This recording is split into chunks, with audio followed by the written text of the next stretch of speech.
Hello students, applied mechanics की unit number 3। ये दो वीडियो हमने पहले ही डिस्कस किए थे एमसीक्यू बेस्ड क्वेश्चंस के लिए। तो ये थर्ड पार्ट है, तो इसको फटाफट देखते हैं इसमें क्या क्या क्वेश्चन दे रखे हैं। ठीक है, क्वेश्चन नंबर 1 ये आपका क्या है। आघूर्णों के नियम के अनुसार यदि किसी कण पर कार्य करने वाले कई समतलीय बल संतुलन में हैं तो ठीक है, तो इंग्लिश वाले एक बार इंग्लिश में भी पढ़ लेते हैं इस क्वेश्चन को। According to the law of movements, if a number of coplanar forces acting on a particle are in equilibrium then, तो यहाँ पर इसका ऑप्शन नंबर बी ठीक है। ठीक है, ऑप्शन नंबर ए को ज़रा पढ़ के देखिए। देखिए क्वेश्चन को फिर से पढ़ते हैं हिंदी में। आघूर्णों के नियम के अनुसार यदि किसी कण पर कार्य करने वाले कई समतलीय बल संतुलन में हैं तो अगर बल संतुलन में हैं तो कौन सा स्टेटमेंट ठीक है। उनका बीजगणितीय योग शून्य होता है। दूसरा देखते हैं, किसी भी बिंदु पर उनके द्वारा आरोपित आघूर्णों का बीजगणितीय योग उसी बिंदु पर उनके परिणामी बल द्वारा आरोपित आघूर्णों के बराबर होता है। ये बी ऑप्शन ठीक है इसका। ठीक है, और थर्ड है, जिसकी क्रिया रेखाएं समान दूरी पर स्थित होती हैं। फोर्थ में दे रखा, उसी तल में स्थित किसी भी बिंदु पर उनके द्वारा आरोपित आघूर्णों का बीजगणितीय योग शून्य होता है। क्वेश्चन को पढ़ें, इसका आंसर बड़े ही ध्यान से पढ़ें। देखिए बी इसका ऑप्शन ठीक है, और इसको हम सॉल्यूशन को पढ़ते हैं। आघूर्ण के नियम के अनुसार यदि किसी कण पर कार्य करने वाले कई समतलीय बल संतुलन में हैं। क्वेश्चन को देख लें, आंसर सॉल्यूशन क्या है मैंने बोल रहा हूँ। आघूर्णों के नियम के अनुसार यदि किसी कण पर कार्य करने वाले कई समतलीय बल संतुलन में हैं तो किसी भी बिंदु पर उनके द्वारा आरोपित आघूर्णों का बीजगणितीय योग उसी बिंदु पर उनके परिणामी बल द्वारा आरोपित आघूर्ण के बराबर होता है। ये बात सत्य है, तो बी ऑप्शन इसका ठीक है। अगला क्वेश्चन देखिए, एक कठोर पिंड पर कार्यरत तीन बलों के परिमाण, दिशा और क्रिया रेखा को क्रमवार एक त्रिभुज की तीन भुजाओं द्वारा प्रदर्शित किया जाता है। ये बल एक ऐसे बल युग्म के तुल्य हैं जिनका आघूर्ण के बराबर होता है। तो यहाँ पर मैं आपको बता दूं, जो मैंने आपको डिस्क्रिप्टिव वीडियो में बताया था, ठीक है, जो आघूर्ण है उसका ग्राफिकल रिप्रेजेंटेशन कैसे होता है उसका स्टेटमेंट है ये। तो यहाँ पर चलिए ठीक है, ऑप्शन देख लें। त्रिभुज के क्षेत्रफल के 3 गुने, त्रिभुज के क्षेत्रफल के 2 गुने, यही ठीक है, बी ऑप्शन ठीक है। अगला त्रिभुज के क्षेत्रफल, अगला त्रिभुज के क्षेत्रफल के आधे, तो बी ऑप्शन नंबर 20 का ठीक है। ऑप्शन नंबर बी, आप क्वेश्चन को पढ़ें, ठीक है, और इसका आंसर नंबर बी ठीक है। तो यहाँ पर जो है सोल्यूशन उसको मैं देखिए पढ़ के बताता हूँ। एक कठोर पिंड पर कार्यरत तीन बलों के परिमाण, दिशा और क्रिया रेखा को क्रमवार एक त्रिभुज की तीन भुजाओं द्वारा प्रदर्शित किया जाता है। ये बल एक ऐसे बल युग्म के तुल्य हैं, ठीक है, जिनका आघूर्ण त्रिभुज के क्षेत्रफल के 2 गुने के बराबर होता है। तो यहाँ पर देख लीजिए आप, ठीक है, ये यहाँ पर ये एक जो है, यहाँ पर देखिए बल P का बिंदु O पर आघूर्ण, ठीक है, बल P जो दे रखा है इसके बेसमेंट पर त्रिभुज के बिंदु O के पड़ता आघूर्ण निकालना है, तो ये होता है। चलिए ठीक है, मैं आपको बता दे रहा हूँ। ठीक है, देखिए ये बल P है, ठीक है, और इस बल P का बिंदु O के पड़ता आघूर्ण निकालना है हमें, ठीक है। तो O के पड़ता आघूर्ण निकालने के लिए हम क्या करते हैं, यानी बल, जो भी बल होता है बल P गुणा लंबवत दूरी, ठीक है। लंबवत दूरी हमारे पास यहाँ से जो है वो हम लिख ले रहे हैं, मान लीजिए O और K, ओके, ये लंबवत दूरी है, ठीक है, ये तो है। तो ये हमारे पास क्या है, लंबवत दूरी हो जाएगी। तो यहाँ पर देख लीजिए हमारे पास जो फार्मूला होगा, ठीक है, बल आघूर्ण का, यानी m बराबर F इंटू डी, ये मैं d मान ले रहा हूँ, ठीक है, डिस्टेंस ऊपर वाली, और जो बल है वो मैंने गलत मान लिया, P मानना चाहिए मुझे, तो ठीक है मैं P मान ले रहा हूँ। देखिए m बराबर P इंटू ओ के रहने दो, ठीक है। अब देखिए यहाँ मैं क्या कर रहा हूँ, 2 से गुणा और 2 से भाग कर ले रहा हूँ, इस वाले समीकरण में 2 से गुणा और 2 से भाग, यानी P गुणे ओ के। ठीक है, थोड़ा सा गड़बड़ हुआ। गड़बड़ ये हुआ, देखिए मैं बता रहा हूँ, ये हाफ को मुझे बाहर रखना है और 2 को अंदर रखना है। ठीक है, तो मैं ऐसे कर ले रहा हूँ। ठीक है, देख लीजिए, m बराबर, ठीक है, P गुणे ओके, और यहाँ पर मैंने कर दिया 2 से गुणा और 2 से भाग। ठीक है, गुणे P गुणे ओके। ठीक है, तो जो अंदर वाला आपका जो बन रहा है ये क्या होगा, देखिए त्रिभुज के लिए लिया है मैंने। ठीक है, बल P का बिंदु O के प्रति आघूर्ण निकाला है ये मैंने, और 2 से गुणा भाग कर दिया। अब अंदर का 1/2 P गुणे O के, है ना, ये क्या है, आधार गुणा लंब बटे 2, यानी त्रिभुज का क्षेत्रफल होता है। तो ये हो जाएगा 2 गुणे त्रिभुज OAB का क्षेत्रफल। तो यही होता है, इसलिए हम कहते हैं, ठीक है, जो है त्रिभुज के क्षेत्रफल के दुगने के बराबर होता है। ये बात को आप याद रखेंगे, त्रिभुज के क्षेत्रफल के दुगने के बराबर होता है। ठीक है, तो हम कह सकते हैं, इसको मैंने अपनी डिस्क्रिप्टिव वीडियो में इसका पूरा डेरिवेशन कराया है, वो आप वहाँ से देख सकते हैं, या फिर ऐसे आप याद कर सकते हैं। ठीक, चलिए क्वेश्चन नेक्स्ट आगे बढ़ते हैं, क्वेश्चन अगले क्वेश्चन की ओर। ये क्वेश्चन चूँकि यहाँ पर नहीं लेना चाहिए, ये मैंने जड़त्व आघूर्ण वाले में बताया है, यहाँ पर इसको नहीं करा रहा हूँ, अगला क्वेश्चन करा रहा हूँ। ठीक है, अगला क्वेश्चन देखिए, अगला क्वेश्चन आपका दे रखा है, एक प्रक्रम को साम्यावस्था में कहा जाता है। कोई भी प्रक्रम है उसको साम्यावस्था में कहा जाता है। प्रक्रम मतलब एक सिस्टम, है ना, जब इस पर कार्यरत सभी बलों का परिणामी हो, कैसा हो, ठीक है, 0 के बराबर। तो इस system is said to be in equilibrium with the resultant of all forces acting on it is. ठीक, तो एक सिस्टम में, एक सिस्टम हमारे पास कोई है, ठीक है, फोर्स सिस्टम की बात कर रहे हैं यहाँ पर। ठीक है, कोई भी फोर्स सिस्टम है वो इक्विलिब्रियम में तब कहलाएगा जब उस पर लगने वाले सभी बलों का बीजगणितीय योग 0 हो। मतलब हम कह सकते हैं सिग्मा F बराबर 0, या उनका परिणामी 0 हो। ठीक है, यहाँ पर देखिए सी ठीक था ऑप्शन। किसी भी निकाय को पूर्ण रूप से संतुलन में तब कहा जाता है जब उस पर लगने वाले सभी बलों का परिणामी तथा उनके आघूर्णों का योग 0 हो। देखिए, अगर कोई फोर्स सिस्टम है तो उसके लिए कंप्लीट इक्विलिब्रियम कंडीशन ये होती है, यानी कोई सिस्टम हमारे पास, फोर्स सिस्टम इक्विलिब्रियम में कंप्लीटली तब होगा जब उस पर लगने वाले सभी बलों के आघूर्णों का बीजगणितीय योग 0 हो, यानी सिग्मा M बराबर 0 हो, F x बराबर 0 हो और F y बराबर 0 हो। इट मीन्स रिजल्टेंट 0 हो, तो हमारे पास वो निकाय साम्यावस्था में कहलाती है। ठीक है, आगे देखिए, देखिए क्वेश्चन अगला। ठीक है, देखिए, जब निकाय की स्थिति या तो भ्राम्य या समान वेग में होती है तब शरीर को, है ना, यहाँ पर हमें को जो खाली स्थान है, फिल इन द ब्लैंक इसमें भरना है, में कहा जाता है, यानी इंग्लिश में पढ़ते हैं, when the position of the body is either in rest और इन यूनिफॉर्म वेलोसिटी। ठीक है, then the body is said to be in the, यानी बॉडी हमारे पास क्या कहलाएगी। ठीक, तो इसका ऑप्शन डी ठीक है, साम्यावस्था, है ना।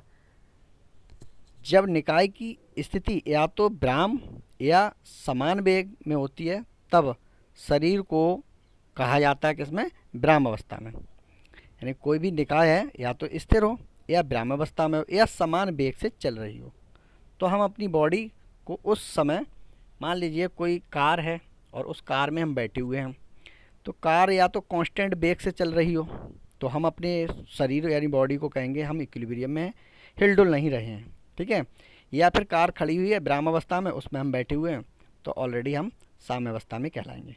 ठीक है, तो अगला यहाँ पर देखिए, इसका सलूशन भी दे रखा है बढ़िया से। जब निकाय की स्थिति या तो भ्राम या समान वेग में होती है तब निकाय को साम्यावस्था में कहा जाता है। इक्विलिब्रियम की कंडीशन के लिए बताया है, किसी पिंड पर लगने वाले बलों का सम्मिलित प्रभाव, ठीक है, सम्मिलित प्रभाव 0 हो तो ऐसी अवस्था को साम्यावस्था कहते हैं। अगला पॉइंट दे रखा है, साम्यावस्था में बलों के प्रभाव में पिंड की स्थिति अथवा गतिशील, ठीक है, पिंड की स्थिर अथवा गतिशील अवस्था में कोई परिवर्तन नहीं होता। बात समझ लें, दोबारा से रिपीट करता हूँ। साम्यावस्था में, देखिए ये वाला पॉइंट मैं पढ़ रहा हूँ, ठीक है। साम्यावस्था में बलों के प्रभाव में पिंड की स्थिर अथवा गतिशील अवस्था में कोई परिवर्तन नहीं होता है, तभी तो साम्यावस्था में कहलाएगा। अगला पॉइंट क्या है, जब पिंड पर कार्यरत बलों का परिणामी शून्य है तो वह पिंड साम्यावस्था में होता है। तो आप लोग ये नोट कर लें क्वेश्चन, ठीक है। आगे देखें, बलों की परिस्थिति की साम्यावस्था की दिशा है, ठीक है। In case of concurrent and coplanar forces the condition of equilibrium is. तो कंडीशन ऑफ इक्विलिब्रियम के लिए हमने आपको बताया था, देखिए मूवमेंट जीरो होना चाहिए, सिग्मा एक्स बराबर जीरो, सिग्मा वाई बराबर जीरो, ठीक है, ये होना चाहिए। तो यहाँ पर फिर से, ठीक है, हाँ ये कंडीशन हमारे पास बी ठीक होगी। देखिए इन द केस ऑफ, यहाँ पर लगा दिया ना, case of concurrent and coplanar forces, ठीक है, यानी संगामी व समतलीय बलों की परिस्थिति की साम्यावस्था की दिशा होती है, ठीक है। तो इसका इन्होंने बी ऑप्शन ठीक बताया है, ठीक है। और इसका ये दोनों ऑप्शन आएंगे नहीं, ये भी ठीक इसका है, सिग्मा एम बराबर जीरो, सिग्मा बी बराबर जीरो, सिग्मा एच बराबर जीरो, है ना। और ये भी इसका ठीक है, लेकिन इन्होंने बी दे रखा है, तो इनके दोनों ऑप्शन ठीक है, ठीक है भाई।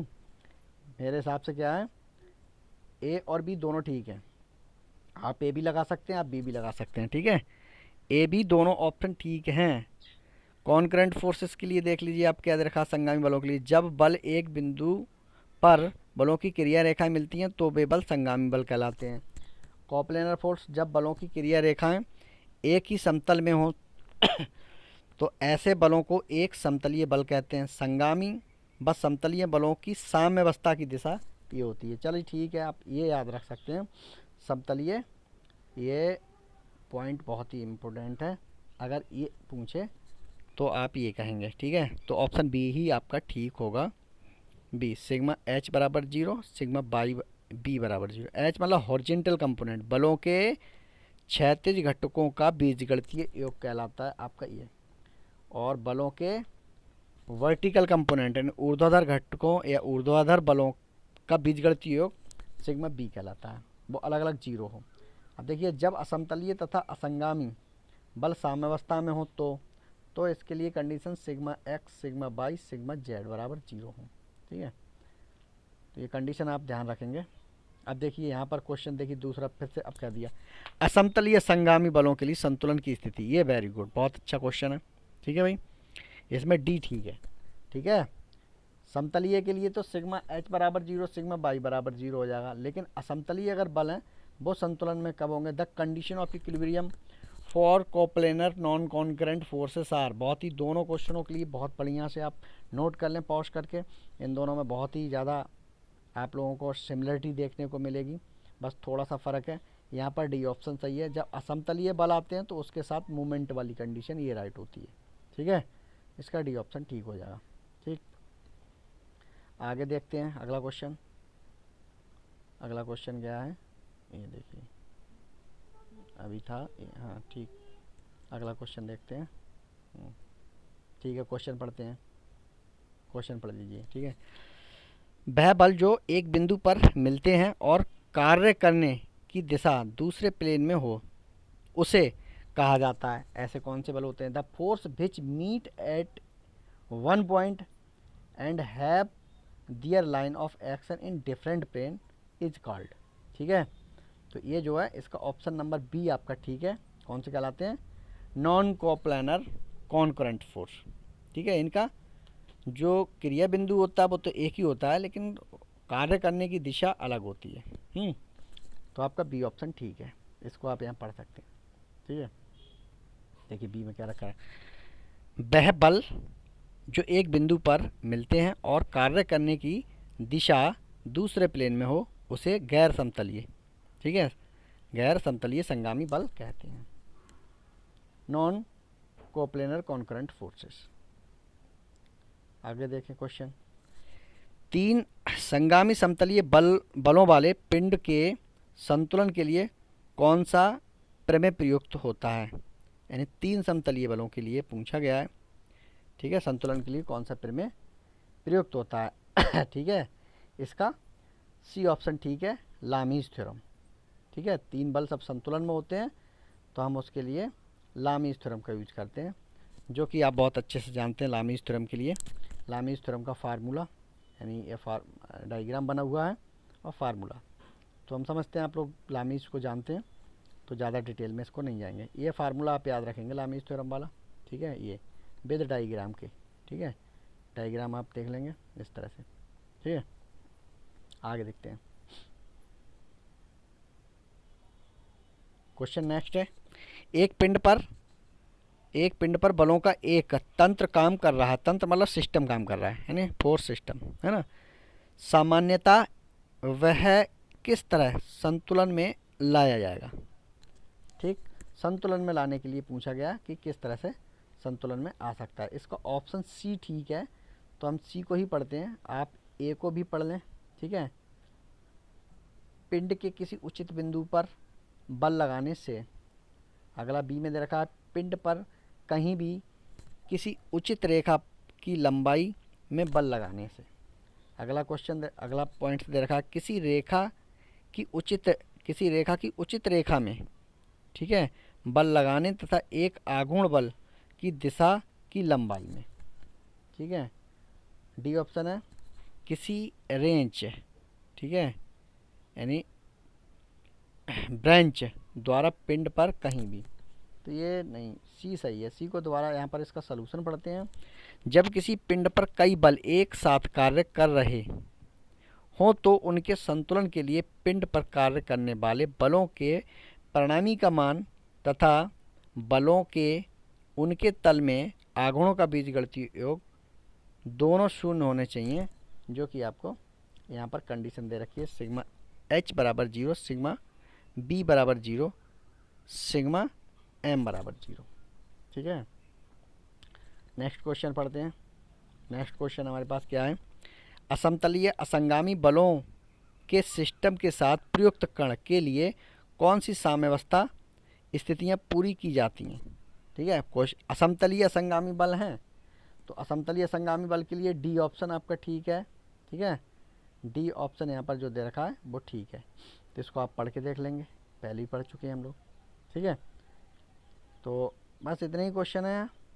क्वेश्चन को गहराई से पढ़ने की ज़रूरत है, यहाँ पर बहुत ही ध्यान से ज़रूरत है, क्योंकि यहाँ डिस्क्रिप्टिव नहीं है, आपका ऑब्जेक्टिव है। तो ऑब्जेक्टिव में अगर आप क्वेश्चन को सही से नहीं समझ पाएंगे और उसका आंसर यानी ऑप्शन जो दे रखा है वो सही से नहीं समझ पाएंगे तो निश्चित रूप से गलती क्वेश्चन होगा।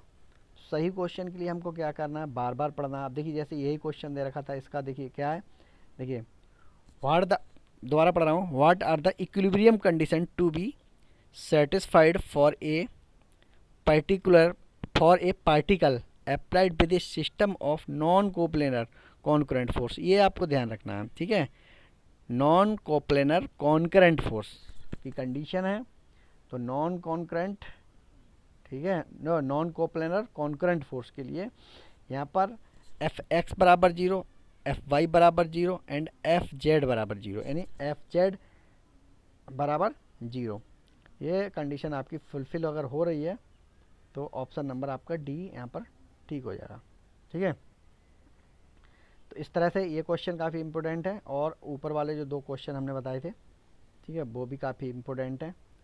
लामीज थ्योरम आप सभी लोग जानते हैं, एक बार फिर से यहाँ बता दे रहा हूँ। ठीक है, लामीज थ्योरम के लिए लामीज थ्योरम आपको स्टेटमेंट पता ही, देखिए यहाँ लिखा, लामी का प्रमेय किसी कण पर क्रिया कर रहे तीन समतलीय संगामी बल यानी कॉन्करेंट कोप्लेनर फोर्सेस यदि साम्यावस्था में है तो प्रत्येक बल शेष दो बलों के बीच कोण की ज्या के समानुपाती होता है। ठीक है, तो यहाँ पर ये बिंदु ओ पर तीन बल लग रहे हैं, एक बल पी लग रहा है, एक बल क्यू लग रहा है, ये ठीक है, और एक बल आर लग रहा है, और इनके बीच कोण क्या रखा है, ये अल्फा है, ठीक है, ये बीटा है, और यहाँ पर गामा दे रखा है।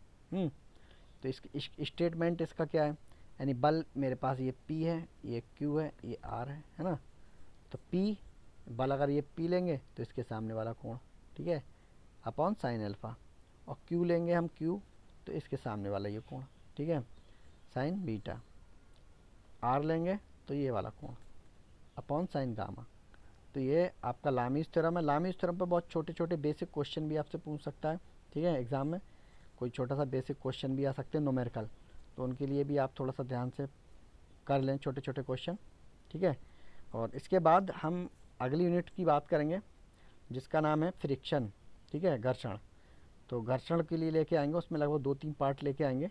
घर्षण से बहुत ही इम्पोर्टेंट है और सिंपल भी है, आप लोग पढ़ चुके हैं पहले। तो ठीक है, मिलेंगे अगली वीडियो में। Thank you.